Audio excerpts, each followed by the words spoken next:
Firing शुरू कर दी। वो हिंदुस्तानी ही नहीं थे क्या? वो हिंदुस्तानी भी थे, लेकिन उन लोगों को टारगेट किया गया कि ये मुसलमान है, हिंदुस्तानी नहीं है। ये सोच के उन लोगों को टारगेट किया गया। अच्छा, ये 300 से ज़्यादा जो मंदिर है इनलीगल, वो नहीं दिखती सरकार को। कुछ भी बोल रहे हैं, मेरी मनमानी, मेरा राज मेरी मनमानी।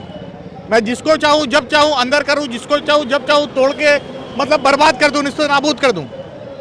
यहाँ बस एक रेफरेंस लिया जा रहा है कि इनका दौर था, हमारा ये दौर आएगा। अल्लामा इकबाल का और ये इसमें कोई दोहराई, कोई गलती मुझे तो समझ में नहीं आती है। और जब से हम लोग होश संभाले हैं तब से हम लोग ऐसा देखते आ रहे हैं। तो ऐसा random speech, India is a democratic country, यहाँ पे आपका फ्रीडम ऑफ स्पीच है, आप कुछ भी बोल सकते हैं, लेकिन यहाँ पे तो फ्रीडम ऑफ स्पीच के नाम में तो कुछ नजर ही नहीं आ रहा है। नजर में गाली थोड़ी दे रहे हैं वो लोग, तो हमारे ऊपर फूल फेंक रहे हैं क्योंकि वो सरकार में है। वो लोग गाली भी दे, आप देखिए पार्लियामेंट में इतना कुछ बोला है, कटवा मुल्ला फलाना ढमकाना बहुत कुछ बोला, उसके ऊपर क्या एक्शन हुआ? कोई एक्शन नहीं हुआ। सब लहसुन का वो होता है ना, लहसुन का टोटी, सब एक ही है। वो लोग जो कुछ बोल देंगे, मुसलमान के ऊपर जितना भी जैसा भी टिप्पणी कर दे वो चलेगा। और मुसलमान अगर एक वर्ड बोल दे, सिर्फ शेर पढ़ दे, तो वो नहीं चलेगा। ये डेमोक्रेटिक कंट्री थोड़ी रहा। अब ये लोग तो डेमोक्रेसी का धज्जी उड़ा चुका है, ये लोग बीजेपी वाला जो है। जय हिंद दोस्तों, मेरा नाम है रजा अंसारी। पूरे देश भर में एक अलग तरह का माहौल है, मुसलमानों के खिलाफ भी माहौल है और बेरोजगारों के खिलाफ भी माहौल है। आपको मालूम होगा कि उत्तराखंड के बनफूलपुरा में दंगा हुआ और उस दंगा में तकरीबन 200 से ज़्यादा लोगों के घायल होने की खबर आई और उसमें 6 लोगों के मरने की खबर आई। जिन 6 लोगों के मरने की खबर आई वो तमाम लोग मुस्लिम समाज से आते हैं। आपको मालूम होगा कि वहाँ पर एक मस्जिद को और एक मदरसा को बुलडोज़र चलाया गया, जिसके बाद जो है वहाँ पर जो है हिंदू मुस्लिम राइट्स होते हैं, दंगे होते हैं और उसमें 200 से ज़्यादा लोग घायल हो जाते हैं। मुसलमानों की तरफ से मुसलमानों पर ये इल्ज़ाम लगाया गया है कि उन्होंने पत्थरबाजी की और उसके साथ ही साथ जो उत्तराखंड के मुख्यमंत्री है पुष्कर सिंह धामी, उन्होंने शूट एंड साइट का ऑर्डर दे दिया है और उस ऑर्डर के बाद जो है 6 लोगों के मरने की अब तक खबर आई है। 2-3 बड़े सवाल है। पहला सवाल ये है कि वहाँ के जो काउंसिलर हैं अहमद, उनके तरफ से ये कहा जा रहा है कि हमको 14 फरवरी तक का जो है परमिशन था और 14 फरवरी तक ये मामला जो है कोर्ट में था। दूसरी तरफ जो है उत्तराखंड के गवर्नमेंट ये कह रही है कि जो मतलब कि जो मामला था वो कोर्ट के परमिशन के बाद हुआ। वैसे आपको एक बात बता दें, वहाँ के ना एक कांग्रेस के एमएलए है जिसका नाम है सुमित रिदेश, उनके तरफ से एक बयान दिया गया जिसमें कहा गया है कि अगर प्रशासन और आम लोगों के बीच में अगर बातचीत हुई रहती तो ये दंगा ना भड़कता। मुसलमानों की प्रॉपर्टी भी नुकसान हुई, कुछ सरकारी प्रॉपर्टी भी नुकसान हुई और 6 लोगों के मरने की खबर है। वैसे उत्तराखंड में 300 से ज़्यादा जो है इलीगल मंदिर है, इलीगल अवैध मंदिर है और इसकी जानकारी 2023 में उत्तराखंड के जो जंगल प्रशासनिक लोग हैं उन लोगों ने यानी फॉरेस्ट डिपार्टमेंट दी थी। अभी हल्द्वानी में दंगा हुआ, मुसलमान हिंदू दोनों आपस में लड़ पड़े, 6 लोगों की मरने की खबर आई और वो तमाम मुस्लिम समाज से आ रहे हैं। तो इसकी खबर आप लोगों को मिली, इसके बारे में पढ़ा आप लोगों ने? जी, खबर तो मिली। एक तो हमारे लोग मरे, ठीक है, वो मुसलमान थे, वो हिंदुस्तानी ही नहीं थे क्या? वो हिंदुस्तानी भी थे, लेकिन उन लोगों को टारगेट किया गया कि ये मुसलमान है, हिंदुस्तानी नहीं है। ये सोच के उन लोगों को टारगेट किया गया। अच्छा, ये 300 से ज़्यादा जो मंदिर है इनलीगल, वो नहीं दिखती सरकार को। अच्छा, ये जो मदरसा को तोड़ा गया, इस मदरसा के लिए वो जो जिम्मेदार थे मदरसा के, उन लोगों ने ये भी कहा कि अगर ये मदरसा गवर्नमेंट लैंड पे है, अगर इनलीगल है, तो हम लोग इसका जो हर्जाना होगा, इसका जो भी मतलब पैसा हमको भरना पड़े या कुछ भी हो, अगर साबित हो जाएगी इलीगल लैंड पे है तो हम इसके लिए तैयार है। अगर ये मंदिर होती और ये बात मंदिर प्रशासन बोलता कि हम पैसा भरने के लिए तैयार है, तो क्या तोड़ देते हैं? वो तो नहीं तोड़ते, वो तो उनसे जो भी होता है लेते या शायद नहीं लेते, माफ़ कर देते। लेकिन ये माइनॉरिटी हम लोग, इसलिए हम लोगों के साथ यही होगा। हमारी मस्जिदें, हमारी मंदिरें तोड़ी जाएंगी। हमारी मस्जिदों में मतलब अच्छा सरकारी काम में कुछ काम में 7-7 साल लग जाता है। यहाँ 7 दिन का वक्त मिला, 7 घंटे में पूजा शुरू हो गई। मतलब आपकी सरकार है तो आप जो चाहे वो करेंगे, जिसको चाहे उसको कहीं भी छोड़ देंगे, कुछ भी कर देंगे। ये अच्छा मुफ्ती सलमान अजहरी साहब ने क्या बयान दिया था? सिर्फ एक शेर ही पढ़ा था, उनके एक शेर पढ़ने के बुनियाद पर उनको अरेस्ट कर लिया गया। ये बागेश्वर धाम, वो भी कुछ बात बोला था हम लोगों के ऊपर, वो तो ऐसे बोल दिया मैंने किसी का नाम नहीं लिया। तो भाई मुफ्ती सलमान अजहरी साहब ने किसका नाम लिया? आप क्यों अपने आप को कुत्ता मान रहे हैं? आप अपने आप को कुत्ता मान रहे तभी ना आप उनको ऊपर केस कर रहे हैं। आप कुत्ता मत मानो, वो तो टारगेट करे इसराइलियों को, वो जो फलस्तीन के ऊपर मजलूम फलस्तीनों के ऊपर जो जुल्म कर रहे हैं उनको टारगेट कर रहे हैं। फिर आप अपने आप को कुत्ता क्यों मान रहे हो? मतलब आप कुत्ते हैं क्या? आप अपने आप को जो कुत्ता मान रहे हैं, आप कुत्ते हैं? स्वीकार करने वाली बात हो गई। अच्छा, क्या कह रहे हैं? ये तो खुद से स्वीकार करने वाली बात हो गई कि हाँ मैं कुत्ता, मैं कमीना, मैं कुछ भी। यहाँ तो स्पेसिफिक किसी भी इंसान को या किसी भी एक कास्ट को तो पकड़ के कुछ स्टेट नहीं किया जा रहा है।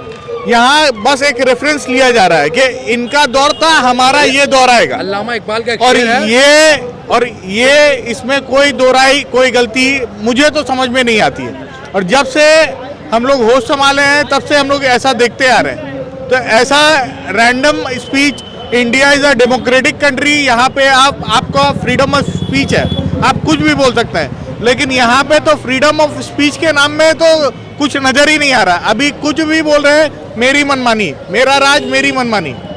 मैं जिसको चाहूँ जब चाहूँ अंदर करूँ, जिसको चाहूँ जब चाहूँ तोड़ के मतलब बर्बाद कर दूँ, निस्तो नाबूद कर दूँ। आस्था के बुनियाद पे आप कुछ भी। अच्छा, तो एक बात है कि अभी जैसे सलमान अजहरी साहब की गिरफ्तारी हुई, उसको कैसे देख रहे हैं? ये देखिए, जब हम कमजोर होते हैं ना, तो एक कमजोर लोग जब जानता है कि मेरे हाथ से हर कुछ जा रहा है, तो वो अपना हार स्वीकार करने से पहले एड़ी चोटी की जोर लगा देता है कि कैसे भी करके अगले को कमजोर, अगले को गलत साबित करना है। ये बस वही चीज है कि दिया बुझने से पहले एक बार दहक रहा है। इनको आखिर में जो होना है, मुसलमान का राज आना है, वो तो राज आएगा। अभी जितना भी आप हिंदुत्व दिखा दीजिए, हिंदू राष्ट्र दिखा दीजिए, लेकिन वर्ल्ड वन ऑर्डर चलेगा ना जब, तो मुसलमान की राज होगी इंशाअल्लाह।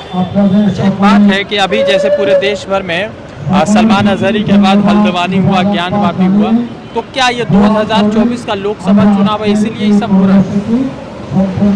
आप इसको ये भी मान सकते हैं कि 2024 का लोकसभा चुनाव का ये मतलब ये पॉलिटिकल हथकंडा है वोट पाने का।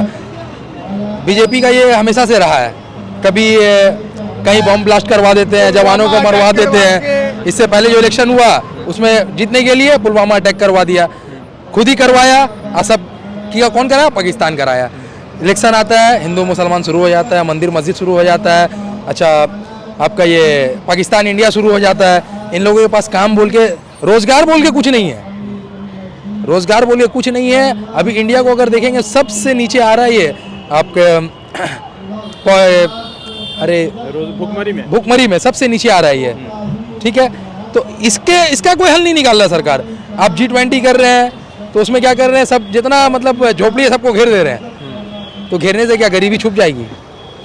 सरकार अपनी गरीबी छुपा रहा है, सरकार उसको सुधार नहीं रहा। अच्छा, ज्ञानवापी में जो पूजा अर्चना शुरू हुई उससे कितना नाराजगी है? देखिए, अभी बहुत नाराजगी तो बहुत है, लेकिन नाराजगी जाहिर करके कोई फायदा नहीं है। सरकार बहरी गूंगी की है।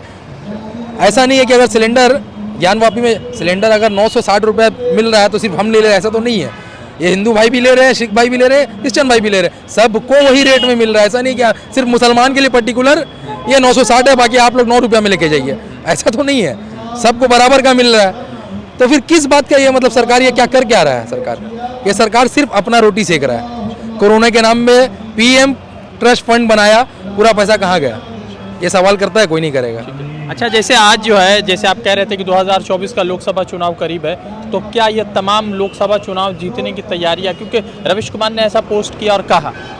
देखिए, मेरे हिसाब से अगर क्रोनोलॉजिकली अगर देखेंगे तो हर वक्त, हर साल आप देखते जाइए, 4 साल 5 साल, 2014 के बाद से कुछ काम नहीं हुआ। उसके बाद का इलेक्शन आना था, फटाक से एक सा काम हो गया। अभी G20 समिट आया, फिर आपका जाके कितना सारा योजना, भी नया नया योजना, जन समर्थ योजना है, ये वो। लेकिन ये किसके लिए है? मैं 3-4 दिन पहले ऐसे ही मतलब रील देख रहा था, तो उसमें मेरे को नजर आया कि जन समर्थ योजना है, अप टू 10 लाख आपको सरकार की तरफ से मिलेगा। आप अपने एजुकेशन के लिए लीजिए या अपने व्यापार के लिए लीजिए, जिसके लिए भी लीजिए। तो हम अपने साइड से एक बार उसको तहकीकात करने के लिए उसको अप्लाई किए। अप्लाई करके ये दिखा कि वो आप और हम के लिए नहीं है, वो उनके लिए है जो ऑलरेडी ऑफिशियल्स में है और जिनका रेफरेंस मिल सकता है। तो ये तो सरकार हमारे लिए नहीं कर रही है, ये बस दिखाने के लिए कि देखो मैं तुम्हारे साथ हूँ, जबकि आप मेरे साथ नहीं हैं। ये पूरा एक समझ लीजिए उसको क्या बोलते हैं, जैसे हम लोग स्कूल कॉलेज में प्रोजेक्ट बनाते हैं ना, इंट्रोडक्शन देते हैं, अंदर का कंटेंट कोई नहीं पढ़ता है, सिर्फ इंट्रोडक्शन और हेडलाइन ही पढ़ता है। ये सरकार वही का काम कर रही है कि सिर्फ और सिर्फ हेडलाइन देके कि हम लोग ये कर रहे हैं, ये कर रहे हैं, ये कर रहे हैं, बस मेरा वोट बैंक जिंदा होने से मतलब है। सलमान अजहरी की गिरफ्तारी से नाराजगी है? जाहिर सी बात है, सबसे बड़ी नाराजगी तो ये है कि हम लोग एक जमहूरियत, India is a democratic country, यहाँ पे रह के भी फ्रीडम ऑफ स्पीच के नाम में भी हमारा बोलने का कोई अधिकार ही नहीं है, जबकि हमने किसी को स्टेट किया ही नहीं। ये किसी और के रेफरेंस में कोई और, मतलब वो बात होती है ना कि उड़ता तीर अपने में ले लेना, ये तो वही बात हो गई। अच्छा, एक बात है, टी राजा सिंह, यति नरसिंहानंद और जो है बहुत सारे और ऐसे नाम है, बजरंग मुनि है, फिर उसके बाद पिंकी चौधरी, ये तमाम लोग मुसलमानों को हमेशा कुछ ना कुछ गाली देते ही रहते हैं, मगर इन लोगों पर नाराजगी नहीं होती। सरकार की नज़र में गाली थोड़ी दे रहे हैं, वो लोग तो हमारे ऊपर फूल फेंक रहे हैं क्योंकि वो सरकार में है। वो लोग गाली भी दे, आप देखिए पार्लियामेंट में इतना कुछ बोला है, कटवा मुल्ला फलाना ढमकाना बहुत कुछ बोला, उसके ऊपर क्या एक्शन हुआ? कोई एक्शन नहीं हुआ। सब लहसुन का वो होता है ना, लहसुन का टोटी, सब एक ही है। वो लोग जो कुछ बोल देंगे मुसलमान के ऊपर, जितना भी जैसा भी टिप्पणी कर दे वो चलेगा, और मुसलमान अगर एक वर्ड बोल दे, सिर्फ शेर पढ़ दे, तो वो नहीं चलेगा। ये डेमोक्रेटिक कंट्री थोड़ी रहा। अब ये लोग तो डेमोक्रेसी का धज्जी उड़ा चुका है, ये लोग बीजेपी वाला जो है। तो पूरे देश भर में हल्द्वानी का मैटर बहुत ये है, वहाँ के मुख्यमंत्री लगातार कह तो ज़रूर रहे हैं कि आप शांति बनाए रखें, मगर देश के हालात जो है हल्द्वानी को लेकर थोड़ा चिंता का बना हुआ। हल्द्वानी में जिस तरह से हिंदू मुसलमान दंगे हुए, लोग जो है आपस में भिड़ पड़े, 6 लोगों की मृत्यु हो गई, ये तमाम कहीं ना कहीं अफसोसजनक है। और रवीश कुमार ने एक ट्वीट करते हुए लिखा, ये तमाम चीज़ें इसलिए हो रही क्योंकि 2024 का लोकसभा चुनाव करीब है। देखते हैं कि क्या कुछ कार्रवाई होती है और जो जिस तरह से जो दंगे भड़के उसको किस तरह से रोका जाता है। रज़ा अंसारी की रिपोर्ट। द इंडियन खबर, सच आपके सामने।